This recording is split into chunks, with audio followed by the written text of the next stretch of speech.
नमस्कार, मेरा नाम है सुमित सिंह मेहता।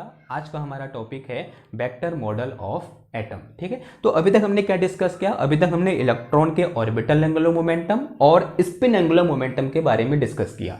नाउ अब एक स्टेप आगे बढ़ने की कोशिश करते हैं। हम क्या कर रहे हैं, जो हमारे पास यहाँ पर ऑर्बिटल एंगुलर मोमेंटम और स्पिन एंगुलर मोमेंटम है, इन दोनों को कंबाइन कर देते हैं। जब भी हम इन दोनों एंगुलर मोमेंटम को कंबाइन करते हैं तो हमारे पास एक नया एंगुलर मोमेंटम निकल के आता है, जिसे हम क्या बोलते हैं? Total angular momentum of electron बोलते हैं। और जब भी हम कुछ ऐसा करते हैं तो ये हमें एक नए एटॉमिक मॉडल की ओर ले जाता है, या फिर एक नया एटॉमिक मॉडल यहां से लीड होता है, जिसे हम क्या बोलते हैं? वेक्टर मॉडल ऑफ एटम बोलते हैं। यानी कहने का मतलब क्या है, जब भी हम किसी भी इलेक्ट्रॉन के ऑर्बिटल एंगुलर मोमेंटम और स्पिन एंगुलर मोमेंटम को कंबाइन करते हैं, तब एक नया मॉडल हमको देखने को मिलता है एटम का, जिसे हम क्या बोलते हैं? वेक्टर मॉडल ऑफ एटम बोलते हैं। ठीक है, उसे हम क्या बोलते हैं? वेक्टर मॉडल ऑफ एटम बोलते हैं। अब क्वेश्चन ये है कि वेक्टर मॉडल क्यों बोल रहे हैं? क्योंकि हम यहां पर दो एंगुलर मोमेंटम को कंबाइन कर रहे हैं, ऑर्बिटल एंगुलर मोमेंटम और स्पिन एंगुलर मोमेंटम। और जो एंगुलर मोमेंटम होता है वो कैसी क्वांटिटी होती है? वेक्टर क्वांटिटी होती है। इसलिए हम इसे क्या बोल रहे हैं? इस मॉडल को वेक्टर मॉडल ऑफ एटम बोल रहे हैं। नाउ सबसे पहले ये समझते हैं कि हम इस ऑर्बिटल एंगुलर मोमेंटम और इस स्पिन एंगुलर मोमेंटम को कितने तरीके से कंबाइन कर सकते हैं। तो सबसे पहला हमारा एम क्या है? ये समझना कि कितने रास्ते हो सकते हैं इन दोनों एंगुलर मोमेंटम को कंबाइन करने के। नाउ अब जैसे कि हम जानते हैं, हम एंगुलर मोमेंटम एल को किस तरीके से डिफाइन कर सकते हैं? Orbital angular momentum l can be written as under root of l into l plus 1 into H upon 2 pi. इस तरीके से लिखा जा सकता है, इसको आप सब जानते हैं। Say it is some equation number 1, जहां पर ये एल क्या है हमारे पास, हम सब जानते हैं ये क्या होता है? ऑर्बिटल क्वांटम नंबर होता है। इसे हम क्या बोलते हैं? ऑर्बिटल क्वांटम नंबर बोलते हैं। और इस एल की जो वैल्यू होती है वो क्या हो सकती है? 0 हो सकती है, 1 हो सकती है, 2 हो सकती है, 3 हो सकती है, एंड सो ऑन। नाउ अब इस एल के जेड कंपोनेंट या फिर component of L along Z direction भी फाइंड कर सकते हैं। हमने फाइंड किया था पिछले वाले लेक्चर में, कितना था? एल जेड इक्वल टू कितना था हमारे पास? M L into H upon 2 pi होता है। से it is some equation number 2। यहां पर जो एम एल है इसे हम क्या बोलते हैं? इसे हम ऑर्बिटल मैग्नेटिक क्वांटम नंबर बोल देते हैं। क्या बोल देते हैं? ऑर्बिटल मैग्नेटिक क्वांटम नंबर बोल देते हैं। ऑर्बिटल मैग्नेटिक क्वांटम नंबर बोल देते हैं। ठीक है, और इस एम एल की जो वैल्यू होती है for a given L, minus l से कहाँ लाई करती है? प्लस एल के बीच में लाई करती है। कहाँ से कहाँ लाई करती है? माइनस एल से प्लस एल के बीच में लाई करती है for a given l. Now अब सिमिलर, जैसे कि हमने यहाँ पर किसको डिफाइन किया? Angular moment, orbital angular momentum को डिफाइन किया। सिमिलरली किसको डिफाइन कर देंगे हम? स्पिन एंगुलर मोमेंटम को डिफाइन कर देंगे। Since we know magnitude of spin angular momentum s can be written as under root of s into s plus 1 into क्या होता है हमारे पास? एच अपॉन 2 पाई होता है। से it is some equation number 3 बोल दिया हमने इसको। हम सब जानते हैं यहाँ पर जो स्मॉल एस है इसे हम क्या बोलते हैं? स्पिन क्वांटम नंबर बोलते हैं। क्या बोलते हैं हम इसको? स्पिन क्वांटम नंबर बोलते हैं। और इस स्पिन क्वांटम नंबर की वैल्यू कितनी है? हाफ होती है। यानी कितनी होती है? सिर्फ एक वैल्यू होती है इसकी, और कितनी होती है? 1/2 होती है। नाउ अब इसका भी हम जेड कंपोनेंट लिख देंगे। हम सब जानते हैं z component of spin angular momentum s z can be written as m s into H upon 2 pi. इस तरीके से लिख सकते हैं हम इसको। Say it is some equation number 4। और यहाँ पर जो एम एस है ये क्या है? क्वांटम नंबर है, और इसका नाम क्या बोला था हमने? स्पिन मैग्नेटिक क्वांटम नंबर बोला था। तो ये क्या होता है हमारे पास? स्पिन मैग्नेटिक क्वांटम नंबर होता है। तो ms क्या होता है हमारे पास? Spin magnetic quantum number. और for a given s this spin magnetic quantum number is lies from minus S to plus s के बीच में क्या करता है? ये लाई करता है। किसी s की गिवन वैल्यू के लिए ms कहाँ से कहाँ लाई करेगा? माइनस एस से प्लस s के बीच में लाई करेगा। अब s की तो सिर्फ कितनी वैल्यू होती है? एक वैल्यू होती है। तो जो ये ms है ये कहाँ से कहाँ लाई करेगा? एक्चुअल में माइनस 1/2 से प्लस 1/2 के बीच में लाई करेगा। तो जो ms है वो कहाँ से कहाँ होगा हमारे पास? Minus 1/2 two plus 1/2। और मैं इसको क्या बोल सकता हूँ कि जो ms की सिर्फ कितनी वैल्यू होंगी? 2 वैल्यू होंगी। एक क्या होगा हमारे पास? प्लस 1/2, और एक क्या होगा हमारे पास? माइनस 1/2 होगा। तो इस तरीके से हमने क्या किया था पिछले वाले लेक्चर में? इस ऑर्बिटल एंगुलर मोमेंटम और इस स्पिन एंगुलर मोमेंटम को डिफाइन किया था। नाउ अब हमें क्या करना है? इन दोनों को क्या करना है? कंबाइन करना है। और कंबाइन करने के बाद क्या आएगा, एक नया एंगुलर मोमेंटम आएगा जिसे हम क्या बोल देंगे, total angular momentum of electron बोल देंगे। तो यहां से मैं क्या लिखता हूं, total angular momentum of electron, क्या लिखूंगा मैं यहां से, total angular momentum of electron is equal to क्या होगा हमारे पास, orbital angular momentum plus spin angular momentum. ठीक है, नाउ ये क्या है, total angular momentum, and total angular momentum is represented by J, and this J is equal to क्या आ जाएगा हमारे पास, एल प्लस एस आ जाएगा।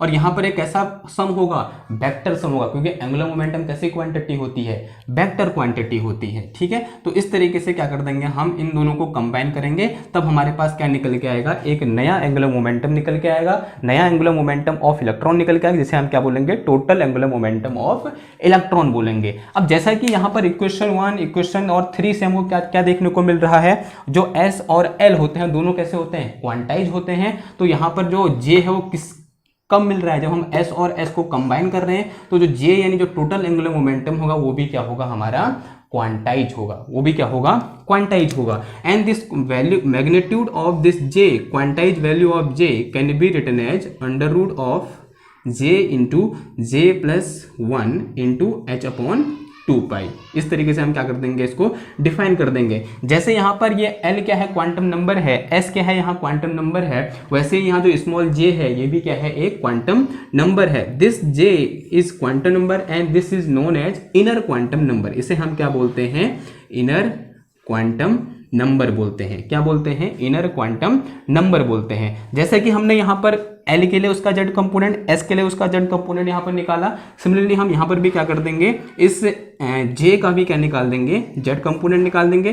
तो जेड कंपोनेंट या फिर component of z, sorry component of J या फिर component of total angular momentum along z axis is j z is equal to क्या हो जाएगा हमारे पास, एम जे इंटू क्या हो जाएगा, एच अपॉन 2 पाई हो जाएगा। ठीक, अब यहाँ पर जो एम जे है वो क्या है, magnetic quantum number corresponding to J. जो एम जे है वो क्या है, magnetic quantum number of corresponding to J. ठीक है, अगर जे की कोई वैल्यू दे रखी है तो उसके करस्पॉन्डिंग एम जे क्या है, मैग्नेटिक क्वांटम नंबर है। और इस जो एम जे की जो वैल्यू लाई करेगी, जैसे यहाँ पर एम एस की वैल्यू कहाँ से लाई कर रही थी, कहाँ से कहाँ लाई कर रही थी, माइनस एस से प्लस एस, और यहाँ पर एम एल की वैल्यू कहाँ से कहाँ लाई करती है, माइनस एल से प्लस एल।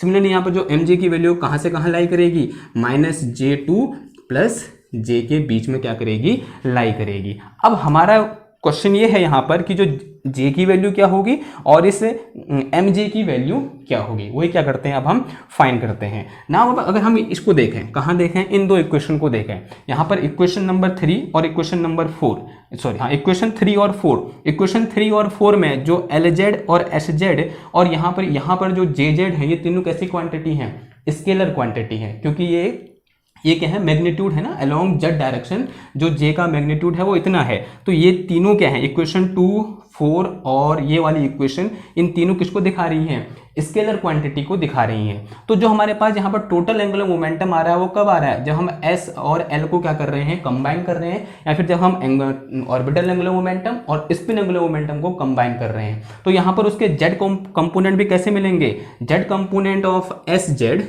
हमको कब मिलेगा, जब हम किसको कंबाइन करेंगे, जेड कंपोनेंट ऑफ एल और जेड कंपोनेंट एस और एस को क्या करेंगे, कंबाइन करेंगे।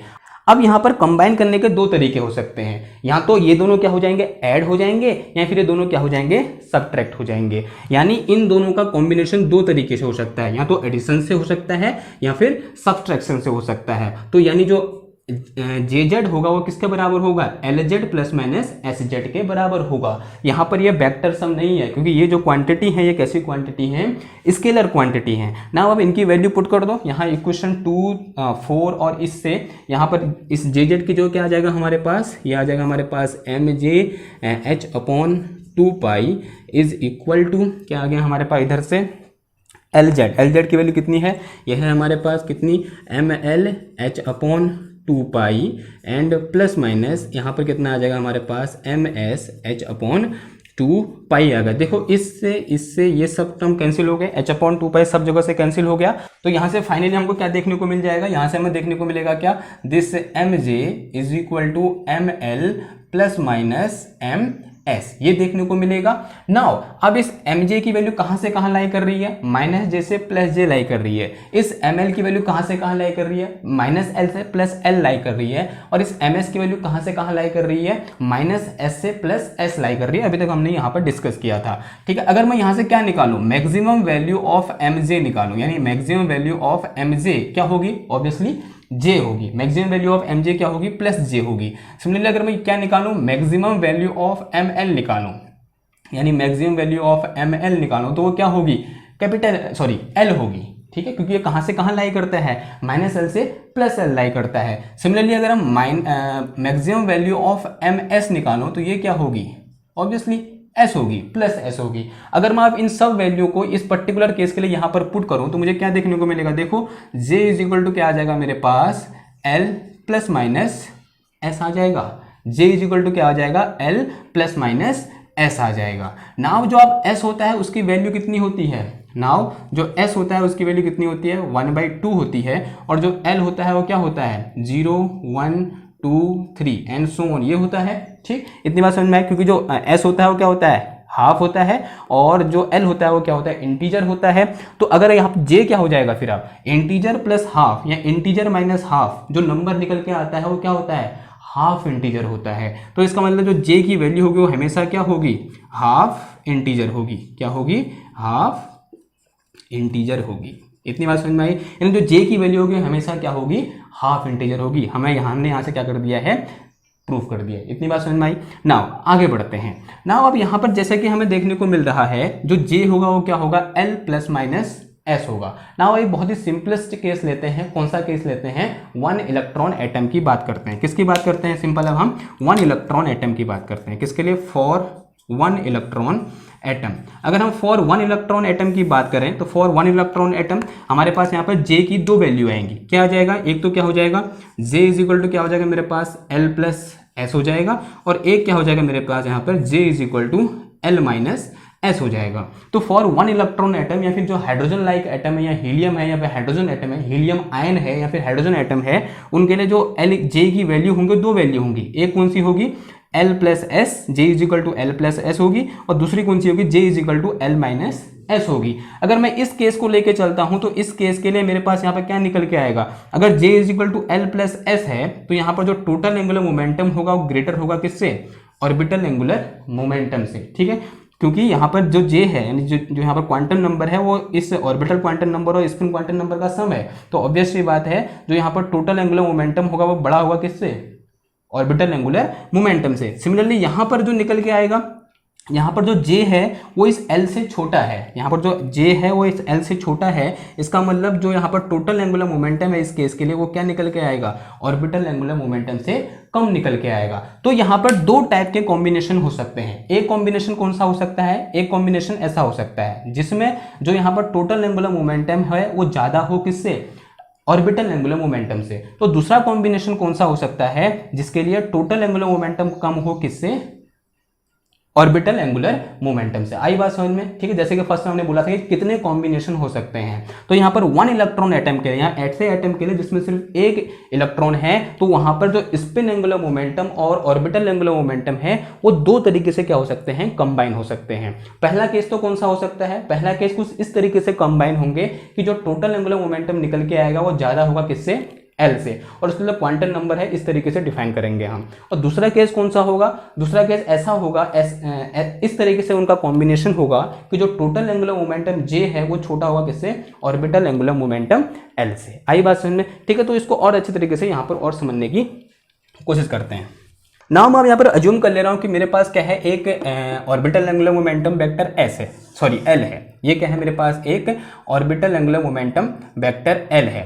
मुझे क्या करना है, इस L से किसको प्लस करना है, क्योंकि J इक्वल टू क्या होता है, since we know this J vector is equal to L vector plus S vector होता है, ठीक। एक तरीके से पहला जो कॉम्बिनेशन है उसको कैसे करना है कि जो J हो ग्रेटर देन क्या हो, L हो, और दूसरा कॉम्बिनेशन ऐसा करना है कि जो J हो लेस देन क्या हो, L हो। किसके लिए है ये, 1 इलेक्ट्रॉन एटम के लिए। मैंने अज्यूम कर लिया कि ये एक वेक्टर है जो कौन सा है, L वेक्टर है, या फिर ऑर्बिटल एंगुलर मोमेंटम वेक्टर है। नाउ मैंने यहाँ पर एक और यहाँ पर वेक्टर इसमें प्लस कर दिया, और मैंने अज्यूम कर लिया कि ये वेक्टर कौन सा है मेरे पास, एस वेक्टर है, यानी स्पिन और एंगुलर मोमेंटम है। आई बात समझ में? ये मैंने प्लस कर दिया, देखो ये वेक्टर, एक वेक्टर ये है, एक वेक्टर है, दोनों क्या कर दिया मैंने, ऐड कर दिया। और ऐड करने के बाद जो नया वेक्टर निकलेगा उसको हम कैसे निकालते हैं, क्लास 11th में हमने पढ़ा है, क्या कर दो, इसके हेड से इसके टेल को मिला दो, तो ये क्या जो नया वेक्टर निकल के आएगा, ये वेक्टर कौन सा होगा, इन दोनों के कॉम्बिनेशन से आया हुआ वेक्टर होगा। और इन दोनों के कॉम्बिनेशन जो वेक्टर आएगा वो कौन सा होगा, जे वेक्टर होगा। ठीक, तो ये कौन सा वाला केस हो गया, देखो इस केस में हम देख सकते हैं इस डायग्राम से, तो जो जे का मैग्नीट्यूड है वो एल के मैग्नीट्यूड से ज्यादा है। तो ये कौन सा केस निकल गया है यहाँ पर, तो ये केस कौन सा है, यहाँ पर जो जे है वो ग्रेटर देन क्या है, एल है। और जिसके लिए quantum number, inner quantum number है, उसको किस तरीके से डिफाइन करेंगे हम, orbital quantum number plus spin quantum number, इस तरीके से क्या करेंगे, डिफाइन करेंगे। स्पिन क्वांटम नंबर की वैल्यू कितनी होती है, 1/2 होती है। इसको मैं यहाँ से थोड़ा मिटा के इधर लिख दूं, this J is equal to l plus vector s. ठीक है, तो यहाँ पर जो स्पिन क्वांटम नंबर होती है उसकी वैल्यू कितनी होती है हमारे पास, 1/2 होती है। तो इसको मैं इस तरीके से भी लिख सकता हूँ। आई बात समझ में? तो ये कौन सा केस हो गया, पहला वाला केस। अब दूसरे केस की बात है, दूसरे केस में किस तरीके से कंबाइन कर सकते हैं, करना क्या है, ऐड ही करना है, यानी एल और एस को इस तरीके से ऐड करना है, या फिर एल और एस को इस तरीके से लेना है, इस तरीके का उनका कॉम्बिनेशन बनाना है कि जो जे की वैल्यू हो वो एल से क्या हो, छोटी हो। तो जबरदस्ती हम वैसा बनाने की कोशिश करेंगे। तो मैंने क्या ले लिया, यहाँ पर एक ऑर्बिटल एंगुलर मोमेंटम ले लिया कुछ तरीके से, ये क्या है मेरे पास है ऑर्बिटल एंगुलर मोमेंटम, क्या बोल दिया मैंने, इसको एल बोल दिया। ठीक, अब मैं इसमें क्या ऐड कर दे रहा हूँ, एक स्पिन एंगुलर मोमेंटम ऐड कर दे रहा हूँ। तो मैंने ये क्या किया, ये मैंने क्या ले लिया, यहाँ से एक स्पिन एंगुलर मोमेंटम मैंने लेके लिया है इस डायरेक्शन में, क्योंकि मुझे कुछ इस तरीके का कॉम्बिनेशन बनाना है कि जो जे है वो लेस देन क्या हो जाए, एल हो जाए। तो मैंने यहाँ पर दो वेक्टर को ऐड कर दिया। ठीक, ट्रायंगुलर लॉ से, ये क्या है एल वेक्टर और ये क्या है एस वेक्टर, और इन दोनों का एडिशन से जो नया वेक्टर निकल के आएगा उसका मैग्नीट्यूड क्या होगा, ये होगा।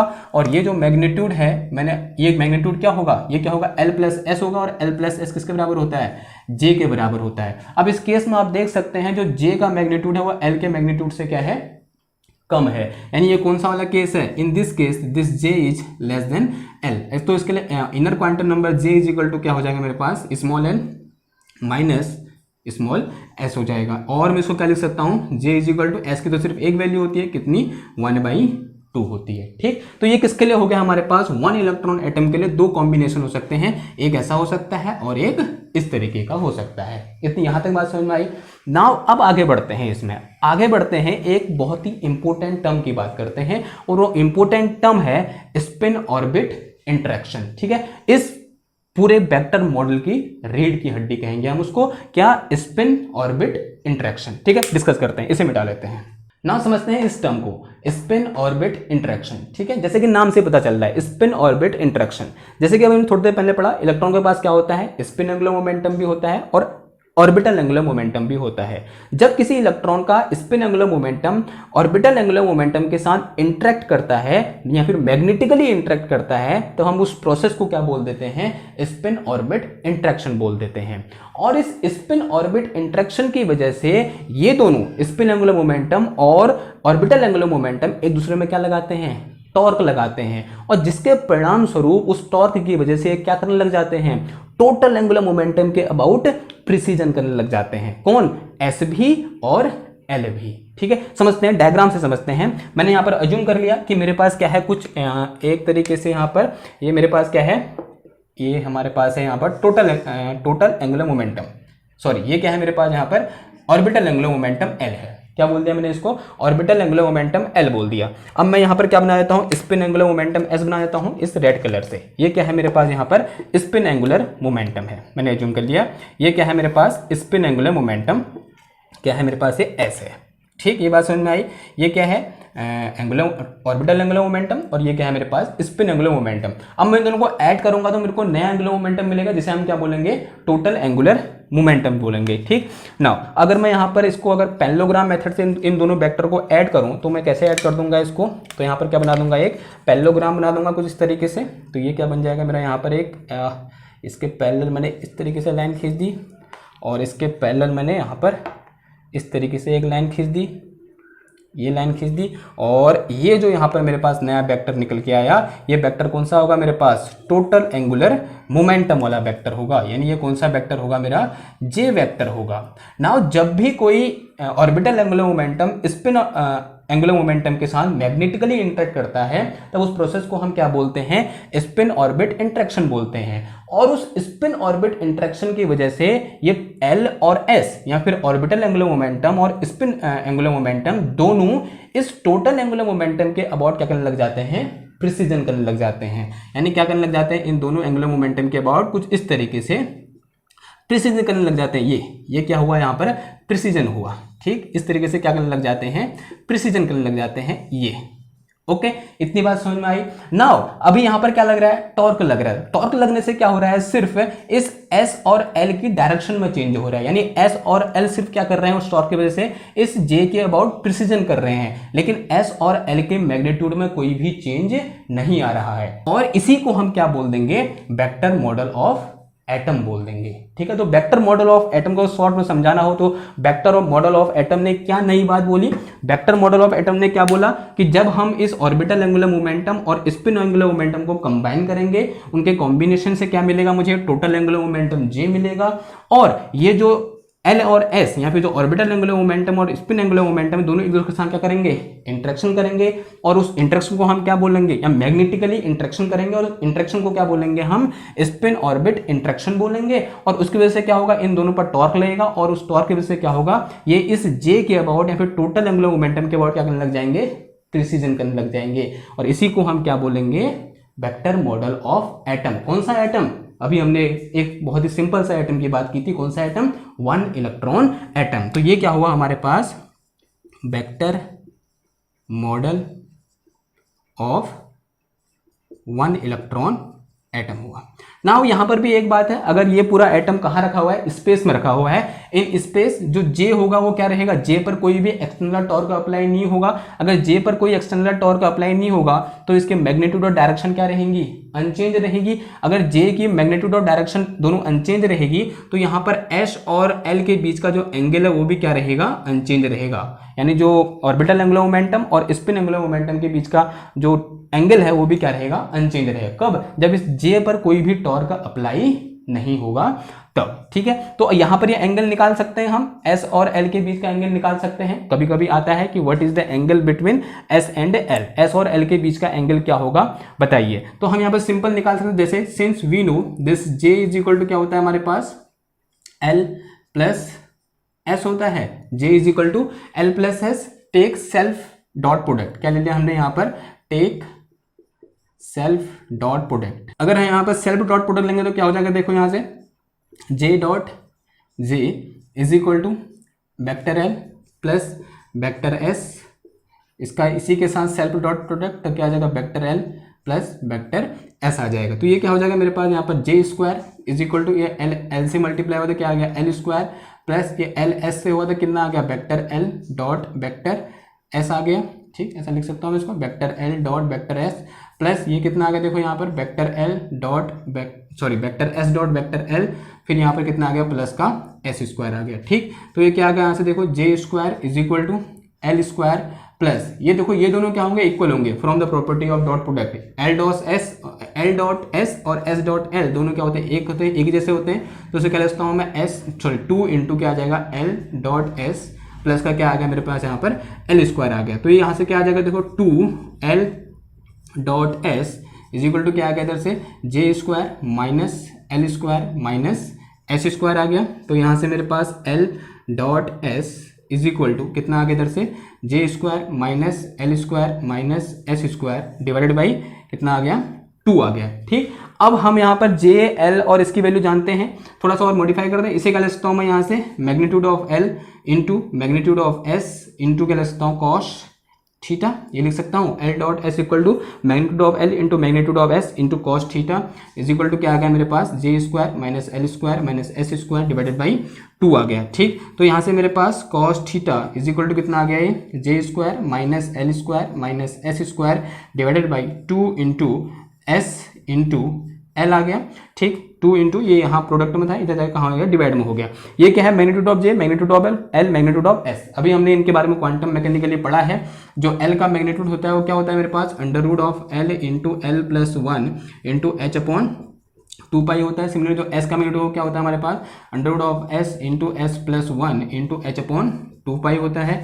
सिमिलरली जे का मैग्नीट्यूड क्या होता है, under root of J into J plus 1 into H upon 2 pi होता है। ठीक, ये सब वैल्यू यहाँ पर पुट करोगे तो आंसर निकल के आएगा मेरे पास cos theta is equal to, value आप पुट कर लेना। ठीक है, मैं सीधे आंसर लिख देता हूँ यहाँ पर। जे की जगह ये पुट करोगे तो इस पूरे का स्क्वायर हो जाएगा, तो कितना आ जाएगा देखो यहाँ पर, जे इंटू जे प्लस 1 माइनस का एल की वैल्यू पुट करने पर L into l plus 1 and यहाँ पर माइनस का एस इंटू एस प्लस 1, और यहाँ पर ये सब कॉमन है एक से, और नीचे से भी वो कॉमन आएगा तो वो दोनों क्या हो जाएंगे, कैंसिल हो जाएंगे। तो यहाँ पर क्या आएगा 2 into under root of s की वैल्यू क्या आ जाएगी, एस इंटू एस प्लस 1 आ जाएगी, और यहाँ पर under root of l into l plus 1 आ जाएगी। ठीक, ये क्या निकल के आ गया मेरे पास कॉस थीटा। यहाँ पर जो थीटा है वो क्या है, angle between S and L या फिर एल एंड एस, एल और एस के बीच का क्या है, ये एंगल है। और ये एंगल क्या रहेगा, इनवेरिएंट रहेगा। कब, जब हमारे पास ये एटम कहाँ रखा होगा, स्पेस में रखा होगा, क्योंकि स्पेस में रखने पर इस जे पर कोई भी टॉर्क नहीं लगेगा, और जे पर कोई टॉर्क नहीं लगेगा तो इसका मैग्नीट्यूड और डायरेक्शन क्या रहेंगी,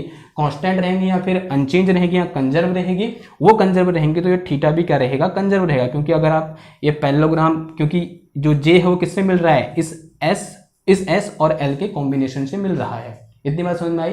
तो ये क्या हो गया हमारे पास, वेक्टर मॉडल ऑफ एटम हो गया। कौन से एटम के लिए, 1 इलेक्ट्रॉन एटम के लिए, या फिर हाइड्रोजन लाइक एटम के लिए। इसको हम मनी एटम के लिए भी क्या कर सकते हैं, जनरलाइज कर सकते हैं, या 2 एटम के लिए भी क्या कर सकते हैं, जनरलाइज कर सकते हैं।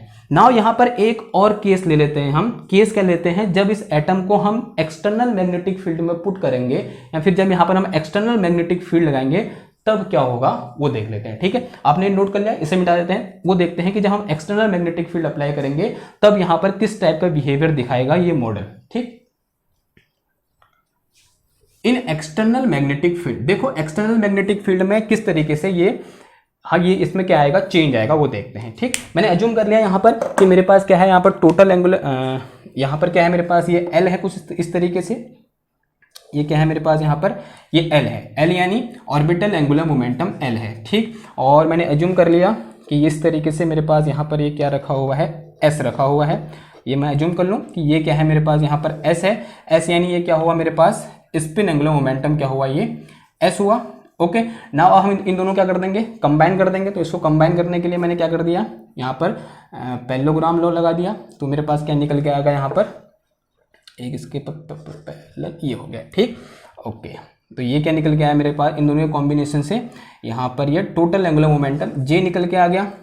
अब जैसे कि अभी हमने पढ़ा, due to this spin orbit interaction, ये एस और एल दोनों इस जे के अबाउट क्या करेंगे, प्रिसीजन करेंगे।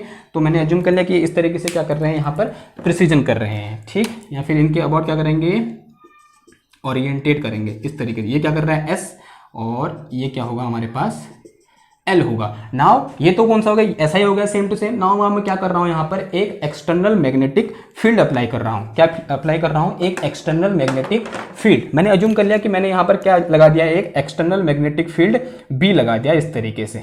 ये क्या है मेरे पास, यहाँ पर एक एक्सटर्नल मैग्नेटिक फील्ड बी है। ये क्या है मेरे पास, एक्सटर्नल मैग्नेटिक फील्ड बी है। और जैसे ही मैं यहाँ पर एक्सटर्नल मैग्नेटिक फील्ड बी लगाऊंगा, जो ये जे यानी जो टोटल एंगुलर मोमेंटम जे है वो इस बी के अबाउट क्या करने लग जाएगा, प्रिसीजन करने लग जाएगा। जैसे हमने इससे पिछले वाले केस में, जैसे हम एक्सटर्नल मैग्नेटिक फील्ड लगा रहे थे तो ये एल क्या करने लग जा रहा था, इस बी के अबाउट प्रिसीजन करने लग जा रहा था। उसी प्रकार जैसे हम यहाँ पर अब मैग्नेटिक फील्ड लगाएंगे तो जो जे है, यहाँ जो total angular momentum of electron है वो क्या करने लग जाएगा, इस बी के अबाउट प्रिसीजन करने लग जाएगा इस तरीके से।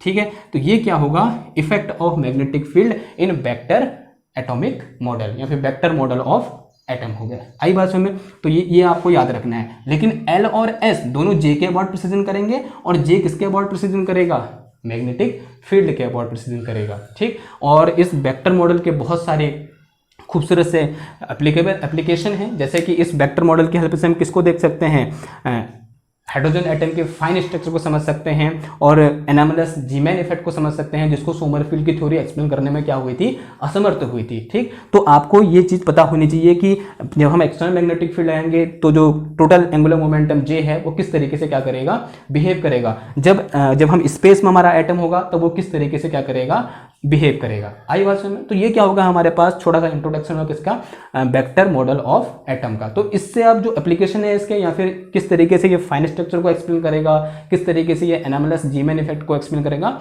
वो हम आने वाले लेक्चर में पढ़ेंगे। आई होप आपको समझ आया होगा। तो मिलते हैं आपसे नेक्स्ट क्लास, तब तक थैंक यू, धन्यवाद।